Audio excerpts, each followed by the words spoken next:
주야로 묵상. 오늘은 마가복음 1장 9절에서부터 11절까지의 말씀입니다. 이 9절부터 11절까지의 말씀은 예수님이 이제 세례를 받으시는 장면인데요. 9절에 그때 예수께서 갈릴리 나사렛으로부터 와서 요단 강에서 요한에게 세례를 받으시고, 예수님이 이제 요한에게로 나아옵니다. 그런데 예수님이 요한에게 세례를 받으시는 거예요. 요한이 베푼 세례는 회개의 세례죠.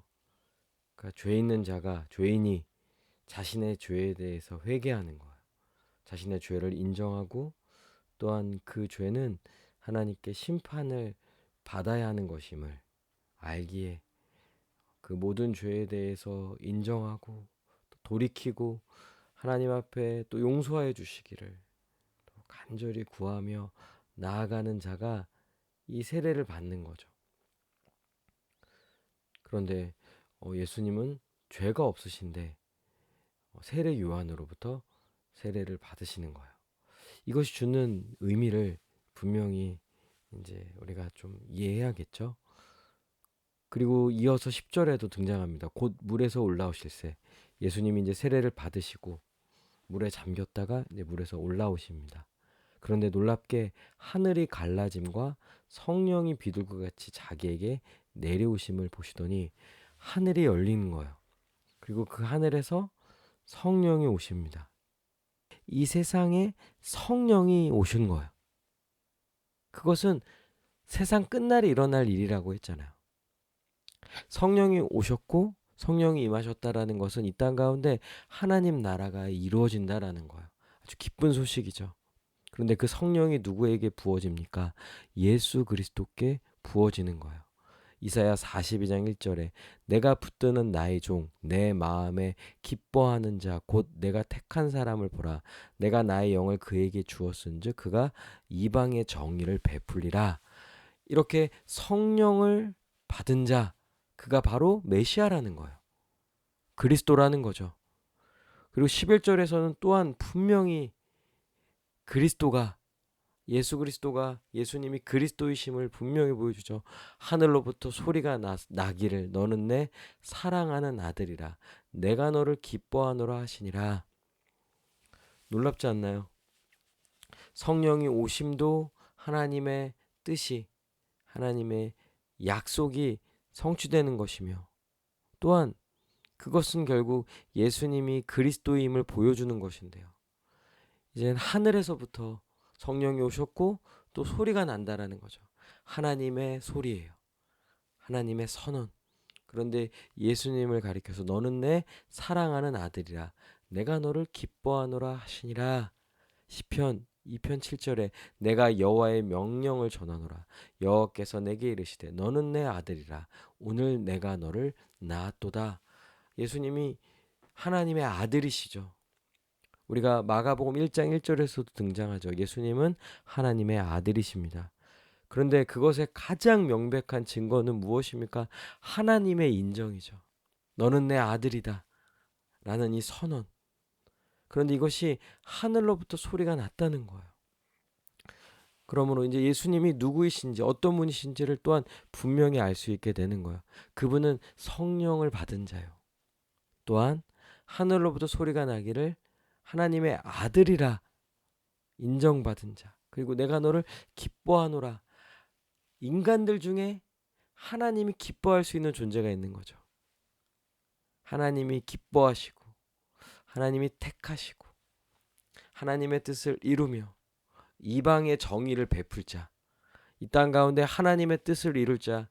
하나님께 진정 영광을 돌리며 하나님을 기쁘시게 할 수 있는 유일한 한 사람. 그분은 바로 우리 주 예수 그리스도고요. 그분은 하나님의 아들이신 거예요. 결국 이것이 이제 의미하는 바는요. 예수님은 하나님의 나라의 왕이시죠. 그분은 하나님의 아들이시다라는 그 말의 뜻은 그분이 결국 예수님이 하나님이시라는 뜻인 거죠. 하나님 나라의 왕으로 오셨는데 그분이 인간의 몸으로 입고 오신 거죠.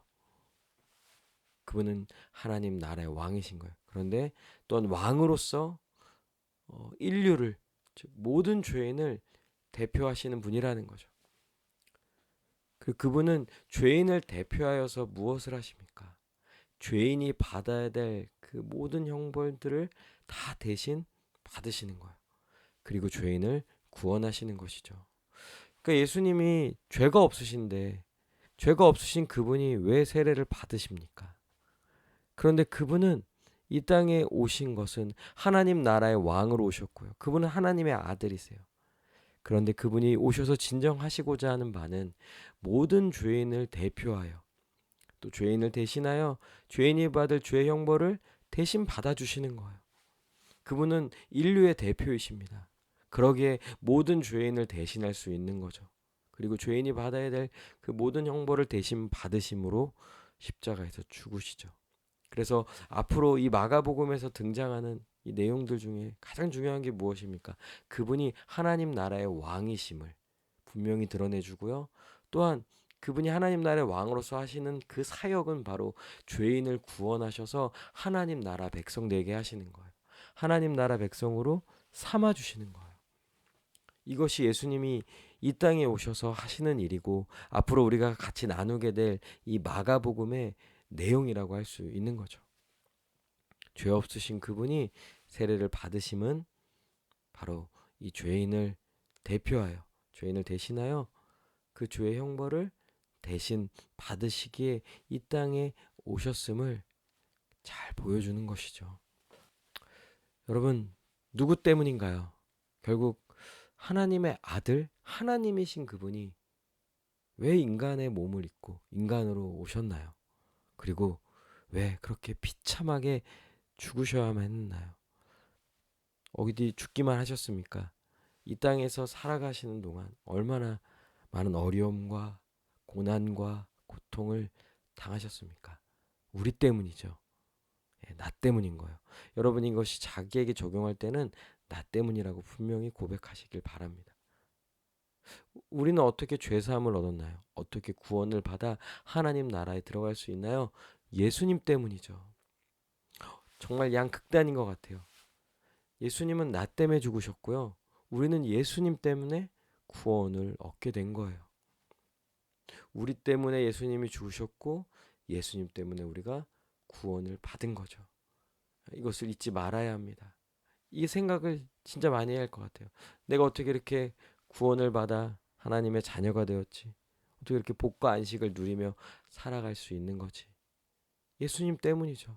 근데 그분을 보니 그분은 고난을 받으시고 십자가에서 죽으시고 그 엄청난 희생을 치르신 거예요. 누구 때문이죠? 나 때문이죠. 우리 때문이죠. 이런 거를 생각하면 생각할수록 어떻습니까? 감사하지 않을 수 없죠. 우리의 구원이 얼마나 귀하고 감사한 것인지를요 깨닫게 되고요. 그러면 결국 어떻게 살아갑니까? 이제 예수님이 나 때문에 죽으셨으면 이제 우리가 예수님을 위하여 사는 거죠. 예수님 때문에 살아야죠. 그분을 위하여 예수님을 대신하여 이 세상에서 예수님이 하셨던 그 일을 대신하며 살아갈 자들이 바로 우리 구원받은 우리라는 거예요.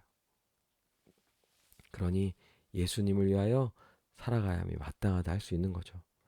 우리 함께 기도합시다. 우리를 대신하여 모든 죄를 대신 짊어지시고 죽으신 예수님께 늘 감사하며 이제는 예수님을 대신하여 세상을 섬기며 살게 해달라고 우리 시간 함께 기도하시겠습니다.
기도합니다. 우리를 대신하여 십자가에 죽으신 예수님, 이제 우리가 예수님을 대신하여 이 땅 가운데 하나님의 뜻을 이루며 예수님을 위하여 그분의 영광을 위하여 살아가는 우리 모두가 되게 하여 주시옵소서.